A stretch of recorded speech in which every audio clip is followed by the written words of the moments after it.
Swastiastu. Perkenalkan, kami dari kelompok 9. Pada kesempatan kali ini, kami akan mempresentasikan hasil diskusi dari kelompok kami dengan materi mengelola SDM. Sebelumnya, izinkan saya memperkenalkan nama-nama kelompok kami terlebih dahulu. Yang pertama, ada saya sendiri, Iketut Gede Tripangadan Jaya dengan NPM 039. Selanjutnya, ada Iputu Andi Melistiawan dengan NPM 045. Selanjutnya ada Inyoman Adi Wiryatama dengan NPM 053 dan yang terakhir Murah Anam Wiguna dengan NPM 148. Adapun pokok bahasan yang akan dibahas pada presentasi kali ini yaitu yang pertama manajemen SDM, yang kedua pentingnya SDM dalam UMKM, yang ketiga manajemen SDM sebagai pilar bisnis, dan yang terakhir mengelola SDM untuk UMKM. Yang pertama manajemen SDM. Definisi. Menurut Hasibuan, manajemen sumber daya manusia adalah ilmu dan seni mengatur hubungan dan peranan tenaga kerja agar efektif dan efisien dalam membantu terwujudnya tujuan perusahaan, karyawan, dan masyarakat.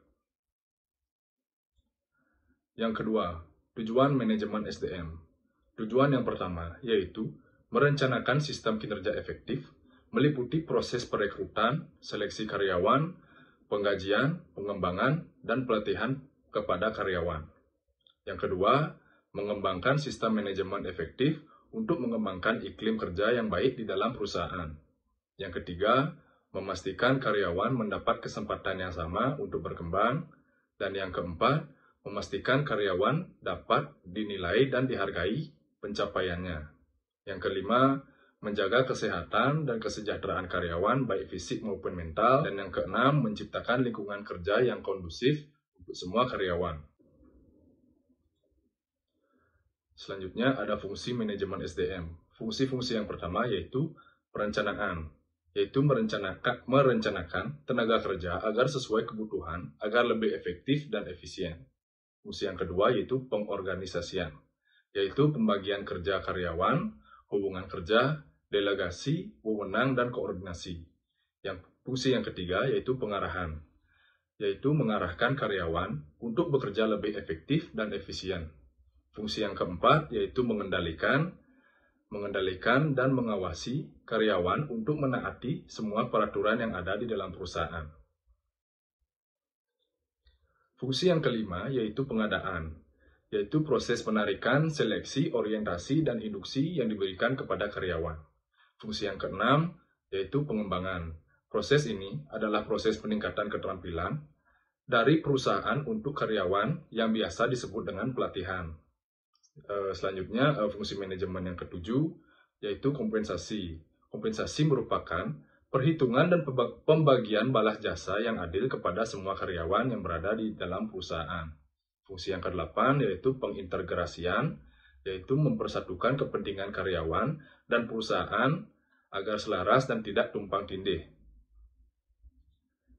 Fungsi manajemen SDM yang ke-9 yaitu pemeliharaan, yaitu proses memelihara dan meningkatkan kondisi fisik, mental, dan loyalitas. Fungsi yang ke-10 kedisiplinan, yaitu pendisiplinan karyawan terhadap peraturan dan norma-norma sosial yang berlaku. Dan fungsi manajemen yang terakhir adalah pemberhentian. Pemberhentian di sini bisa disebut dengan PHK atau pemberhentian dari organisasi. Sekian presentasi dari saya, bisa dilanjutkan oleh rekan saya. Terima kasih. Baik, perkenalkan nama saya Murah Anam Wiguna, NPM 2020-321-22148. Di sini saya akan melanjutkan presentasi dari teman saya. Pentingnya MSDM dalam UMKM. Manajemen sumber daya manusia atau MSDM akan mampu mengembangkan serta meningkatkan pengetahuan dan serta keterampilan pelaku usaha UMKM dalam hal teknologi, sarana dan prasarana, pemodalan dan pemasaran. Berdasarkan hal tersebut dapat kami simpulkan manajemen SDM penting dalam UMKM sebagai berikut. Yang pertama, SDM merupakan human, modal, dan aset utama yang harus dikelola oleh perusahaan. Produktivitas, kualitas, dan inovasi dalam usaha seringkali sangat bergantung pada pengetahuan, keterampilan, dan komitmen karyawan. Oleh karena itu, manajemen SDM yang baik dapat meningkatkan efisiensi dan daya saing UMKM. Yang kedua, peningkatan produktivitas. Apabila suatu perusahaan memiliki manajemen yang baik dalam mengelola dan memanfaatkan sumber daya yang dimiliki, maka UMKM dapat meningkatkan produktivitas karyawan. Yang ketiga, motivasi bagi karyawan. Dengan kinerja yang baik, maka akan memberikan dampak positif kepada perusahaan, khususnya UMKM yang ingin berkembang lebih jauh. Maka dari itu, manajemen SDM dapat membantu para manajer menemukan atau memutuskan kebijakan terkait dengan motivasi karyawan yang baik dan gaji, tunjangan maupun hal-hal yang lain. Yang keempat, meningkatkan kualitas produk dan layanan. Karyawan yang terlatih dengan baik dan termotivasi cenderung memberikan produk layanan yang lebih berkualitas. Hal ini dapat meningkatkan kepuasan pelanggan dan mendukung pertumbuhan bisnis. Yang terakhir, pengembangan budaya perusahaan. Manajemen SDM juga berperan dalam membentuk budaya perusahaan. Budaya yang positif dan inklusif dapat menciptakan lingkungan di mana karyawan merasa dihargai dan berkontribusi secara maksimal. Baik, sekian dari saya. Om Swastiastu. Perkenalkan, nama saya Inyuwana Diwiratama. Saya dari kelompok 9. Di sini saya akan melanjutkan presentasi dari teman saya. Selanjutnya, MSDM sebagai pilar bisnis. Dalam hal ini terdapat beberapa cara manajemen SDM berperan sebagai pilar pembangunan bisnis, yaitu yang pertama, rekrutmen dan seleksi. Ketika perusahaan membutuhkan karyawan untuk menjalankan bisnis, maka rekrutmen dan seleksi yang baik dan tepat sangat diperlukan. Dengan adanya proses rekrutmen dan seleksi yang baik, maka perusahaan akan mendapatkan SDM yang berkualitas sehingga mampu bekerja secara efektif dan efisien. Yang kedua, pengembangan keterampilan. Dalam manajemen SDM terdapat proses pengembangan keterampilan SDM. Dengan meningkatnya keterampilan SDM diharapkan dapat membantu perusahaan untuk dapat lebih berkompetitif dan meraih tujuan dari perusahaan itu sendiri. Yang ketiga, motivasi dan kepuasan karyawan. Manajemen SDM mampu membantu manajemen perusahaan untuk dapat memilih cara terbaik bagaimana mereka meningkatkan motivasi dan kepuasan kerja para karyawannya. Pada dasarnya, setiap karyawan yang termotivasi dengan baik akan memberikan kinerja yang terbaik dan cenderung kepuasan karyawan tinggi. Yang keempat, kebijakan dan prosedur SDM yang baik. Memiliki kebijakan dan prosedur SDM yang jelas dan transparan dapat membantu mencegah konflik, meningkatkan akuntabilitas, dan mendukung pengembangan bisnis yang berkelanjutan. Yang kelima, menciptakan budaya perusahaan yang positif.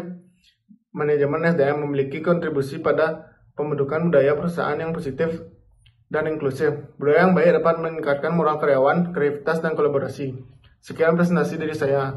Selanjutnya akan dilanjutkan oleh teman kelompok saya. Terima kasih. Baik, perkenalkan, nama saya Iputu Andi Setiawan, NPM 202031222045. Selanjutnya saya akan melanjutkan presentasi dari teman-teman saya, yaitu mengelola SDM untuk UMKM. Nah, prosedur pengelolaan sumber daya manusia atau UMKM yang baik itu sangat diharapkan untuk dapat membantu kekurangan dan problem yang dihadapi oleh pengusaha, khususnya UMKM, terkait dengan bagaimana agar karyawan itu masih tetap termotivasi dan juga kepuasan kerjanya terjaga sehingga laba turnover di perusahaan itu dapat berkurang. Nah, pengelolaan sumber daya manusia di sini ada beberapa pelaksanaannya yang sering dilakukan oleh perusahaannya, antara lain yang pertama itu ada pengelolaan SDM melalui mutasi. Mutasi adalah kegiatan dari pimpinan perusahaan untuk memindahkan karyawan dari pekerjaan satu ke pekerjaan yang lain yang dianggap masih setingkat atau sejajar. Mutasi merupakan aspek yang penting untuk menghilangkan rasa jenuh atau bosan menghadapi pekerjaan pada diri pegawai atau karyawan. Yang kedua, pengelolaan SDM melalui promosi. Seperti yang kita ketahui dalam dunia kerja, promosi adalah kenaikan jabatan yang lebih tinggi, baik kekuasaan maupun tanggung jawabnya dalam struktur organisasi di perusahaan. Nah, promosi merupakan alat untuk meningkatkan SDM yang berkualitas, meningkatkan prestasi karyawan, dan moral pegawai atau karyawan di dalam perusahaan. Yang ketiga, pengelolaan SDM melalui actuacting.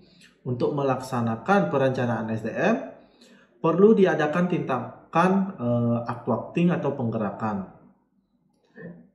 Ini semata-mata ditunjukkan untuk mendapatkan SDM yang penuh disiplin, taat, patuh, dan setia dalam melaksanakan tugas dan pekerjaannya.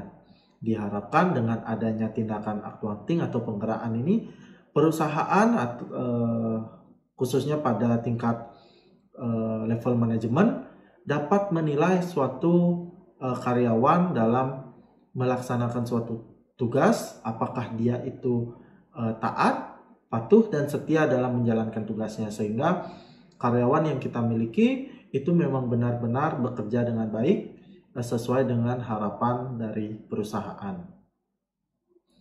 Yang keempat dan yang terakhir, ini adalah pengelolaan SDM melalui motivasi. Nah, motivasi adalah suatu perangsang dan dorongan bagi karyawan agar dapat bekerja lebih giat dan produktif. Motivasi dapat berupa inspirasi, semangat, dan dorongan kepada karyawan agar dapat bekerja dengan baik sesuai dengan keinginan para pimpinan dan juga pengusaha untuk mencapai tujuan dari perusahaan itu. Nah, pemberian motivasi bisa dengan dua cara, yaitu pemberian insentif semi material, di mana biasanya hal ini ditunjukkan atau dituju pada bagaimana perusahaan memberikan motivasi melalui pemberian jaminan kesehatan pada karyawan, dan juga bagaimana pengusaha atau para manajer dapat memberikan suatu pelatihan kepada karyawan, dan juga bagaimana para manajer dapat memberikan pekerjaan yang sesuai memang dengan keahlian dari para karyawannya. Nah, lalu ada pemberian insentif material. Nah, seperti namanya kita ketahui bahwa pemberian insentif ini bisa berupa pemberian gaji, pemberian bonus, pemberian tunjangan yang memang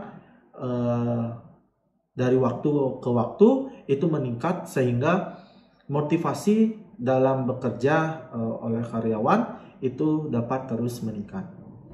Baik, demikian presentasi yang dapat kami sampaikan dari kelompok 9. Apabila ada kekeliruan atau kekurangan dalam presentasi kami ini, kami mohon maaf, dan atas segala kesempatannya kami ucapkan terima kasih. Akhir kata saya tutup dengan Parama Santi. Om Santi Santi Santi Om. Baik, terima kasih.